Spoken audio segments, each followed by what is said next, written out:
Hello viewers, welcome to Bhavani కథల ప్రపంచం. ఈ స్టోరీ మీకు నచ్చినట్లయితే నా ఛానల్ని సబ్స్క్రైబ్ చేసుకొని నన్ను ప్రోత్సహించండి వ్యూవర్స్. సరే, కథలోకి వెళ్ళిపోదాం. కాల్గల్ విభిన్న ప్రేమ కథ 28వ భాగం. ఏంటే, ఏదో ఒకసారి వాడి చేత తన్నులు తిన్నానని వాడి పేరు చెప్పి తెగ బిల్డప్ ఇస్తున్నావు అని అంటూ తీర్థ మీదకు వస్తున్నాడు గిరీష్. అప్పుడే ధ్రువ్ తీర్థకు వాడికి మధ్యలో అడ్డుగా వచ్చి నిలబడుతూ, నీ హాస్పిటల్ భాగోతం ఇంట్లో అందరికీ తెలిసిన సంగతి నీకు తెలుసు కదా. ఈసారి హద్దు దాటితే హాస్పిటల్లో బెడ్ కాదు, శ్మశానంలో ప్లేస్ కన్ఫర్మ్ అవుతుంది, జాగ్రత్త అని వార్నింగ్ ఇచ్చి తీర్థ చేయి పట్టుకొని తమ గదికి తీసుకొచ్చాడు. అతను అలా లాక్కెళ్తున్నప్పుడల్లా ఆమెకు గుండెదడ పెరిగిపోతుంటుంది. ఏం చెప్పాలన్నా అక్కడే చెప్పకుండా ఎందుకు ఈయనలా తీసుకొస్తారో అని అనుకొని, ఇక్కడికి ఎందుకు తీసుకొచ్చారు, భోజనం చేద్దాం పదండి అంది. మీ తాత సేవ అయిపోతే నాకు డిన్నర్ ఇక్కడికే తీసుకురా అన్నాడు. అమ్మయ్య, ఇంతేనా అనుకొని, ఈ మాట అక్కడే చెప్తే సరిపోతుంది కదా, సరే మీకు భోజనం ఇక్కడికే తీసుకొస్తాను అనేసి పరుగున ఆ గదిలో నుండి వెళ్ళిపోయింది. ఆమె పరుగు చూసి, ఒక్క నిమిషం కూడా నా ఎదురుగా ఉండడానికి తెగ ఇబ్బంది పడిపోతున్నావు కదా, చెప్తా నీ పని అని అనుకున్నాడు ధ్రువ్. ఇంకా ఇంటికి రాని ఆడవాళ్లు తప్ప పిల్లలతో సహా అందరి డిన్నర్ అయిపోయాక రాజేంద్రకు మందులిచ్చేసి ధ్రువ్కి ప్లేట్తో ఫుడ్ తీసుకొచ్చింది తీర్థ. అప్పటికి అతను ఫ్రెష్ అయి బ్లాక్ ట్రాక్ మీద రెడ్ టీషర్ట్ వేసుకొని ఆమె కోసమే ఎదురు చూస్తూ, ఆమె రాగానే, ఇప్పటికి కానీ మేడం గారికి ఖాళీ అవ్వలేదా, నువ్వేమైనా పని మనిషివా అన్ని పనులు చేయడానికి అని అడిగాడు.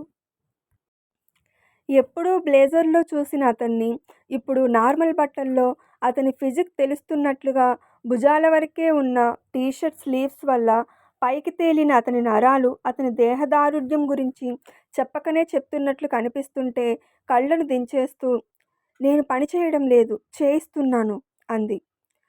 నా వైపు చూసి మాట్లాడవా, చెప్తానుండు నీ పని అనుకొని, మాటకు మాట ఇవ్వడంలో తమరు పీహెచ్డీ చేశారు కదా అని కమాన్ అన్నాడు.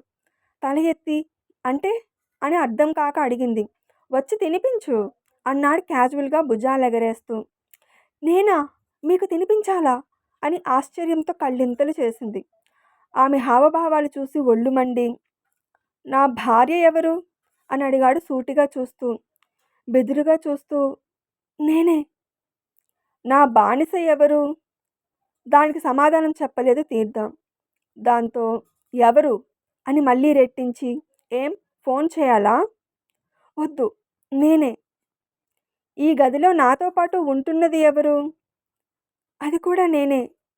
మరి మొగుడికి తినిపించాల్సిందెవరు అని అడిగాడు. తీర్థ కళ్ళార్పకుండా అతని వైపే చూస్తుంటే, నువ్వు సమాధానం చెప్పకపోయినా పర్వాలేదు, ఆకలి వేస్తుంది, ముందు అన్నం తినిపించు అన్నాడు. మీకు ఈ ఆకలి కూడా వేస్తాదా అని మనసులో అనుకుంది. ఆ ఆకలి కూడా వేస్తుంది, కోఆపరేట్ చేస్తావా అని కళ్ళెగరేస్తూ అడిగాడు. దాంతో బెదురుతూ, మనసులో మాట ఎలా తెలిసిపోయిందని కళ్ళను టపటపలాడించింది. నీ కళ్ళు బాగానే పనిచేస్తున్నాయి కానీ ముందు తినిపించు అని అతనే ఆమెను తన కుడి పక్కన కూర్చోబెట్టుకొని ఆమె చేతిని ప్లేట్లో పెట్టాడు. దాంతో అన్నాన్ని కలిపి వణుకుతున్న చేతితో అతని నోటి దగ్గరకు ముద్దను తీసుకువచ్చింది. నేను ముట్టుకుంటేనే తమరు వణుకుతారనుకున్నాను, నా సరౌండింగ్స్లో ఉంటే కూడా వణుకుతావని ఇప్పుడే తెలిసింది. భయస్థురాలిలా ఏం నటిస్తావే అన్నాడు. అబ్బా, త్వరగా తినేస్తే వెళ్ళిపోవచ్చు అని అనుకుంటూ, తినండి అంది బెక్కుతూ. తినిపిస్తే ఎందుకు తినను? నోటి దగ్గరే కదా పెట్టాను. నోట్లో ఎవరు పెడతారు అని అంటూ ఆ అని నోరు తెరిచాడు. దాంతో చేతులు ఇంకాస్త వణుకుతుండగా అతని నోటికి మరి కాస్త దగ్గరగా చేతిని పోనిచ్చింది. ఆ సమయంలో అతని నూనూగు మీసాలు ఆమె చేతిని తాకగానే ఇబ్బందిగా తన కళ్ళను గట్టిగా మూసుకుంది. దాంతో ఆమె మోముని రెప్పలు వేయకుండా చూస్తూ అతనే ఆమె చేతి వేళ్లను పెదవులతో తాకుతున్నట్లుగా ఆమె చేతిలో ముద్దను నోట్లోకి తీసుకున్నాడు.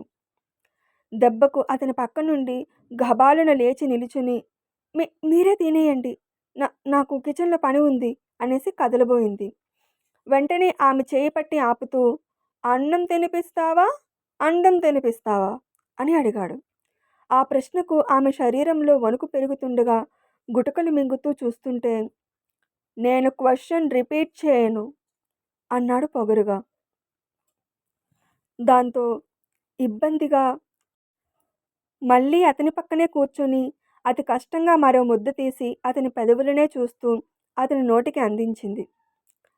అన్నం తింటూ, ఒంపు సొంపు మాత్రమే కాదు, వంట వార్పు కూడా అద్భుతంగా ఉంది అన్నాడు. దానికి కూడా ఆమె అతని వైపు చూడలేదు.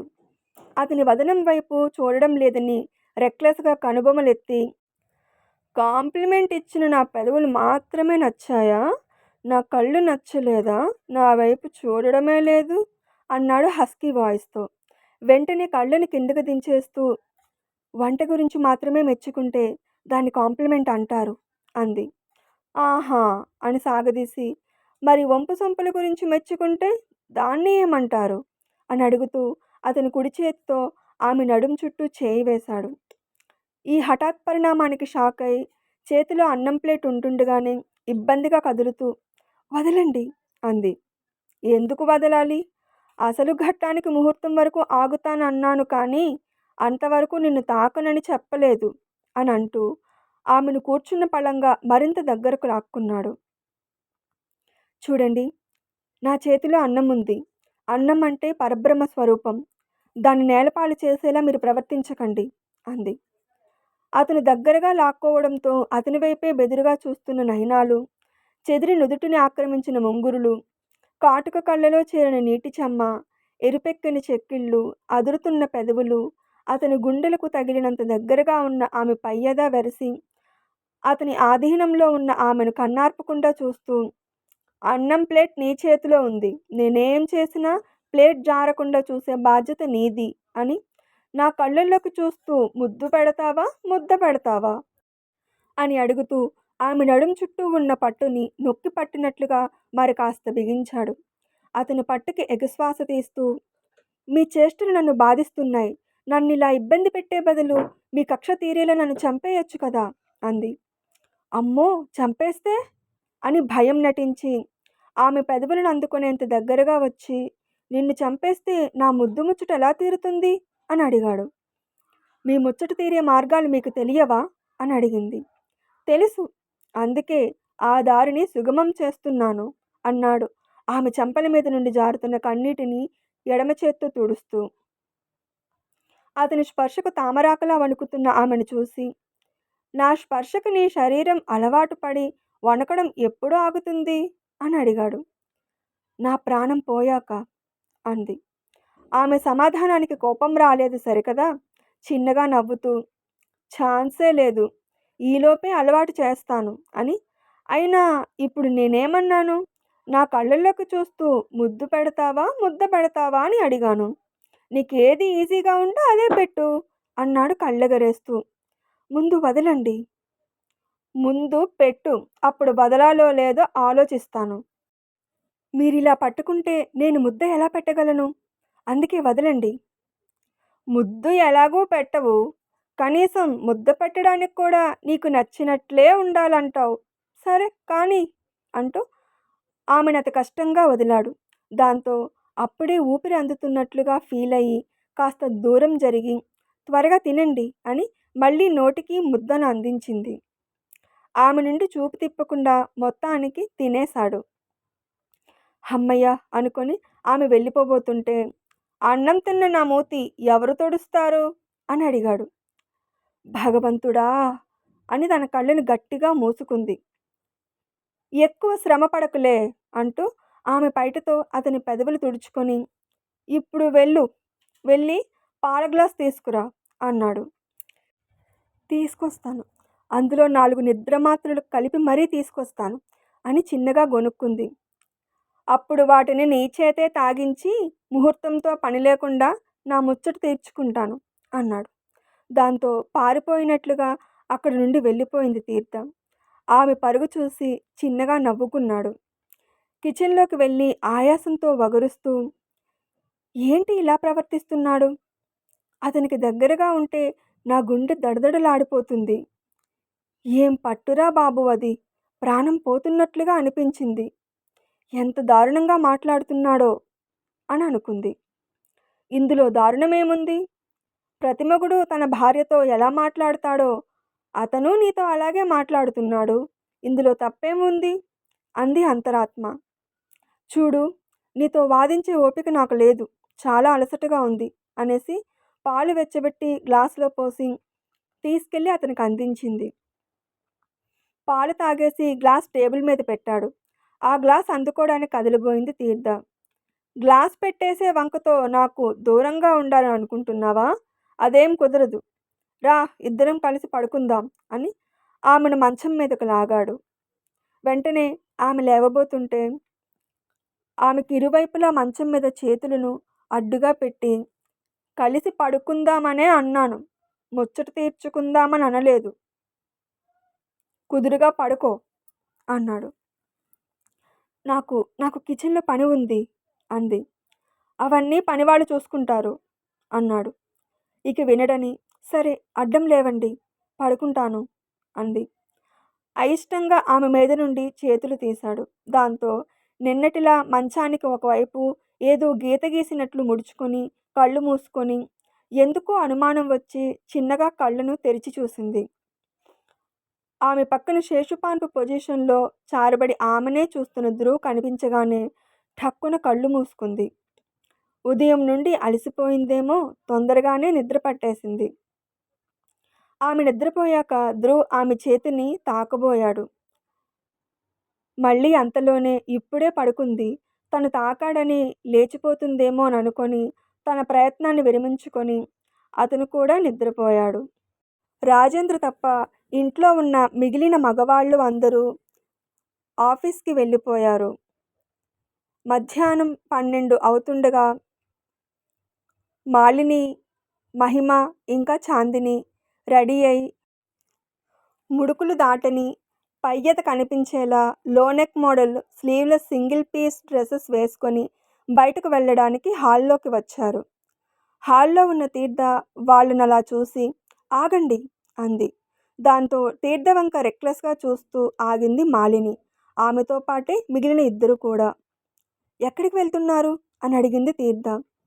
అది నీకు చెప్పాల్సిన అవసరం లేదు అంది మాలిని పగురుగా. చెప్పాలి. అప్పుడే మీరు బయటకు వెళ్ళాలో వద్దో నేను డిసైడ్ చేస్తాను అంది. నేను పబ్కి వెళ్తాను, క్లబ్కి వెళ్తాను, రాత్రి ఎప్పటికో వస్తాను. నన్ను ఆపడానికి, నేను వెళ్ళాలో వద్దో డిసైడ్ చేయడానికి నువ్వెవర్తివి? నా మొగుడే నన్ను ఆపడు అంది మాలిని కేర్లెస్గా. అదే మామయ్య గారు చేసిన తప్పు. మీరిల్లు దాటుతున్న మొదటి రోజే మీ చెంప చెల్లుమనిపించి ఇలాంటి తిరుగుళ్ళు మానేసి ఇంట్లో కూర్చోమని చెప్పి ఉంటే ఈరోజు ఈ ఇల్లు ఇలా అయ్యుండేది కాదు అంది. ఏం వాగుతున్నావే అంటూ తీర్థ మీదకు చెయ్యి విసిరింది మాలిని. తీర్థ ఆమె చేతిని పట్టి ఆపి కిందకు దించేస్తూ, వాగడం లేదు, నిజం చెప్తున్నాను. పద్ధతి గల ఆడదానిగా ఇంట్లో ఉండకుండా బలాదూర్ తిరగడం తప్పని చెప్తున్నాను అంది. అంటే భర్తకి పిల్లలకి వండి పెట్టుకుంటూ వంటింటి కుందేళ్ళలా ఇంట్లో ఉండాలంటావా? నచ్చిన పని చేసే స్వేచ్ఛ నాకు వద్దా? నువ్వు కూడా ఒక ఆడదానివి అయ్యుండి మరో ఆడదాని స్వేచ్ఛను నాశనం చేయాలని చూస్తున్నావా అని అడిగింది మాలిని. స్వేచ్ఛ? ఏ స్వేచ్ఛ గురించి మాట్లాడుతున్నారు? స్వేచ్ఛ అంటే ఒళ్ళు కనిపించేలాంటి బట్టలు వేసుకోవడమా? స్వేచ్ఛ అంటే అర్ధరాత్రి 12-1 గంట వరకు పబ్బుల్లో క్లబ్బుల్లో తిరగడమా అని నిలదీసి, మీకిచ్చిన స్వేచ్ఛను దుర్వినియోగం చేస్తున్నారు మీరు. భర్త పిల్లల్ని చూసుకోవడం అంటే అది నీచమైన పని కాదు. వంటింటి కుందేళ్ళలా ఉండిపోవడం ఎంత మాత్రం కాదు. మీరు పని చేయొద్దు, ఇంట్లో ఉండి పనివాళ్ళ చేత పని చేయించండి. లక్షలు విలువ చేసే పట్టుచీరలు కట్టుకొని ఒంటి నిండుగా నగలు వేసుకొని అజమాయిషీ చేయండి. మీ భర్తతో టైం స్పెండ్ చేయండి. కావాలంటే మన ఆఫీస్కి వెళ్ళండి, ఎవరొద్దన్నారు? అదంతా వదిలేసి ఇలాంటి బట్టలు వేసుకొని అని అంటూ, మీ ఆహార్యం ఎలా ఉందో ఎప్పుడైనా అద్దంలో చూసుకున్నారా అని అడిగింది తీర్థ.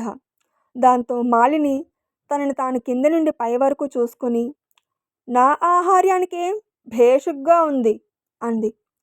చూడండి, మనం ఎలా ఉంటే మన పిల్లలు అలాగే తయారవుతారు. మనల్ని చూసి వాళ్ళు కూడా నేర్చుకుంటున్నారు అంటే మనం కూడా అందుకు తగ్గట్టు పద్ధతిగానే ఉండాలి కదా! మీరే ఇలాంటి బట్టలు వేస్తే ఇంట్లో ఆడపిల్లలు ఇంతకన్నా చిన్న బట్టలు వేసుకుంటారు. పైగా అది తప్పు కాదని అనుకుంటారు. మీరు ఇంటి కోడలు. ఇంటి గౌరవ మర్యాదలకు భంగం కలగకుండా చూసే బాధ్యత ఉన్నవారు. మీరే ఇలా చేస్తే మగపిల్లలు ఇలా కాక ఇంకెలా తయారవుతారు?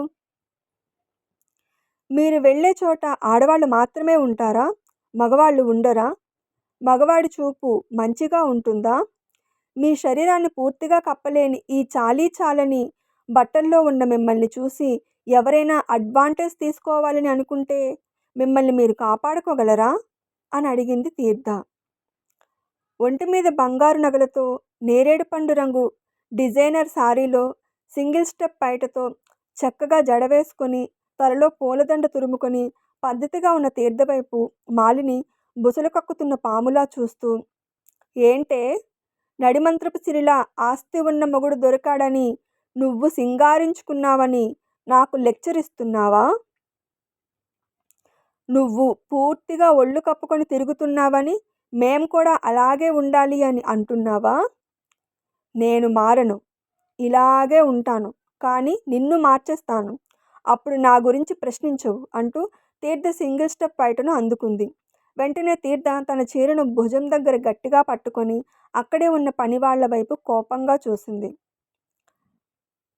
దాంతో వాళ్ళు లోపలికి వెళ్ళిపోతుంటే, అందరూ ఇక్కడే ఉండండిరా అని మాలిని అరిచి, అందరి ముందు పరువు పోతేనే కదా నువ్వు మళ్ళీ ఈ ఇంట్లో నోరెత్తవు అంది. దాంతో తీర్థ కూడా మాలిని వైపు కోపంగా చూస్తూ, సరే ఉండనివ్వండి, నాకు కూడా అభ్యంతరం లేదు. మీకు జరిగే పరాభవాన్ని వాళ్ళు కూడా చూస్తారు అంది.